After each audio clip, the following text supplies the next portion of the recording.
High বন্ধুরা, আমি অসীমা।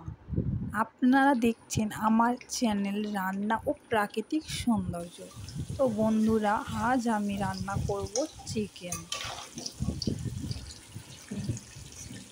তো বন্ধুরা, আপনারাও এইভাবে একবার বাড়িতে বানিয়ে দেখবেন।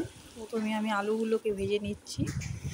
তারপর আমি চিকেন ধুয়ে রেডি করে রেখে দিয়েছিলাম। দেখতেই পাচ্ছেন বেশ অনেকটাই চিকেন, প্রায় 2 কিলোর ওপরে। তো পেঁয়াজ কেটে নিয়েছি, একটা টমেটো নিয়েছি, আদা নিয়েছি, রসুন নিয়েছি, কাঁচা লঙ্কা, এগুলো আপনাদের পরিমাণ মতো নেবেন।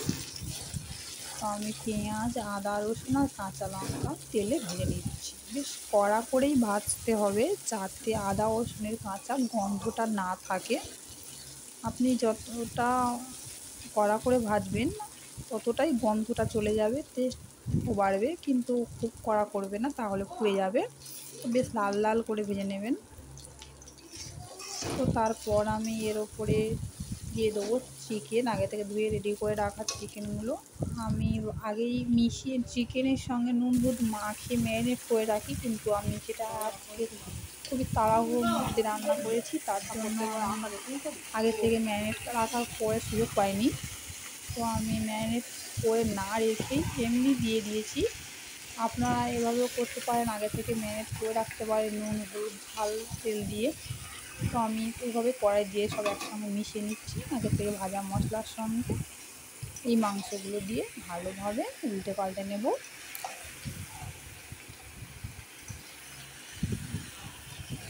বন্ধুরা, আপনারা দেখতেই পাচ্ছেন।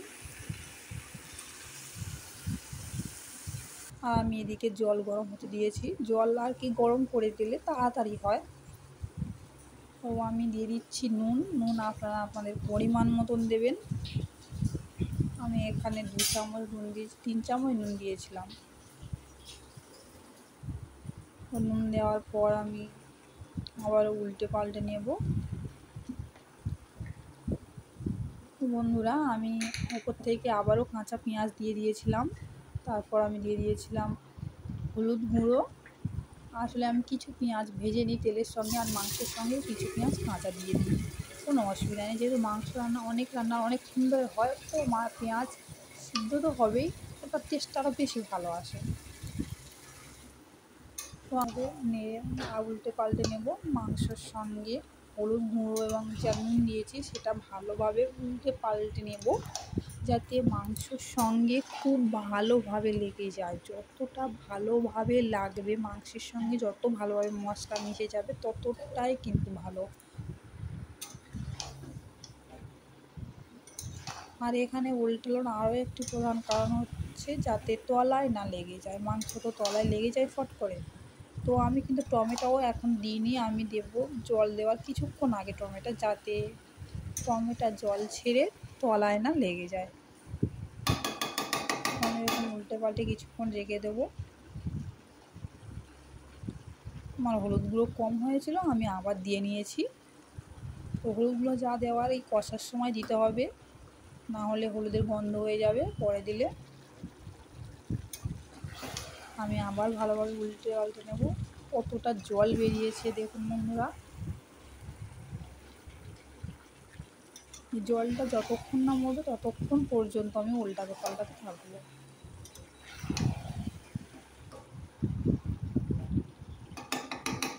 বন্ধুরা দেখুন, কালারটাও কিন্তু আস্তে আস্তে চলে আসছে, কত সুন্দর। আপনারা কে কীভাবে বাড়িতে চিকেন রান্না করেন সেটা একটু কমেন্টে জানাবেন। তারপর আমি দিয়ে দিয়েছিলাম ঝালের গুঁড়ো।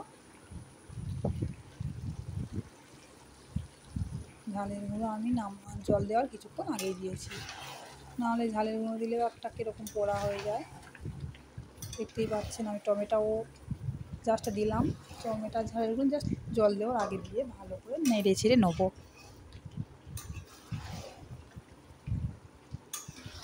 এবারে একটু নাড়বো যাতে টমেটোটাও গলে যায়। এরপরে আমি এর উপরে দিয়ে দেবো ভাজা আলু, যে আলুগুলো আমি আগে থেকে ভেজে রেখেছিলাম সেগুলো আমি কড়াইতে দিয়ে দেবো। এর সঙ্গে একসঙ্গে আরও দিয়ে কিছুক্ষণ নেড়ে নেবো। তো দেখুন কতটা জল বেরিয়েছে।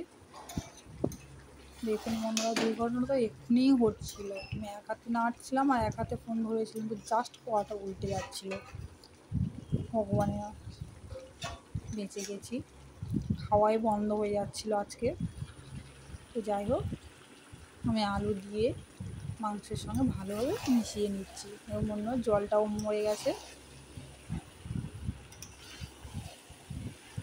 তো আমি এইভাবে নেড়ে চেড়ে নিয়ে কড়ার চারগাড়ায় থেকে ভালো করে পরিষ্কার করে নিয়ে আগে থেকে গরম করে রাখা জলটাও দিয়ে দেবো এর মধ্যে।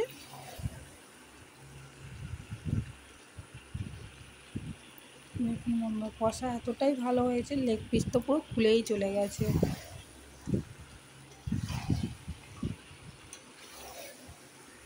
তো আমি এখন এই জলটা দিয়ে দেবো। দেখুন বন্ধুরা, তরকারির কালার কতটা সুন্দর এসছে। দেখুন বন্ধুরা, দেখেই মনে হচ্ছে খুব লোভনীয় হয়েছে। তরকারিটা তো আমার হয়ে গেছিলো আগেই। আমি যখন ভিডিও এডিট করছিলাম দেখতে দেখতে আমার আবারও লোভ হয়ে যাচ্ছিলো জাস্ট এইটা দেখে, যে কত সুন্দর গ্রেভিটা হয়েছে। বন্ধুরা, আমার রান্না যদি আপনাদের ভালো লাগে আপনার বাড়িতে ট্রাই করবেন। আমি দিয়ে দেবো সানরাইজের গরম মশলা, আমি এটাই ব্যবহার করি।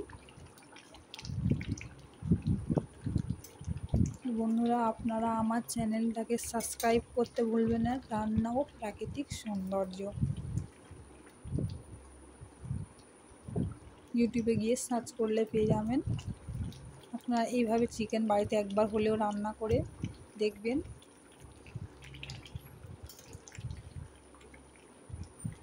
আমার চ্যানেলটাকে সাবস্ক্রাইব করবেন, লাইক করবেন, শেয়ার করবেন এবং কমেন্টে জানাবেন যে আপনারাও বাড়িতে কি ট্রাই করেছেন।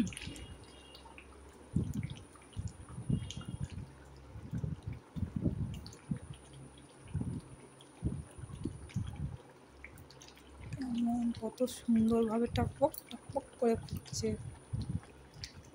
আমার ঠিকরে তো হাতেও পড়ে গেছে, যেহেতু আমি ফোনটা একদমই হাতে ধরে আছি আর পায়ের ওপরতে, তো একটু তো ঠিকরে লাগবে। ওটাতে কোনো অসুবিধা নেই। তো আমি এখন গ্যাসটা অফ করে দিয়েছি, কারণ আমার হয়ে গেছে। তরকারির কালারটা দেখুন, সুন্দর হয়েছে না? Final look.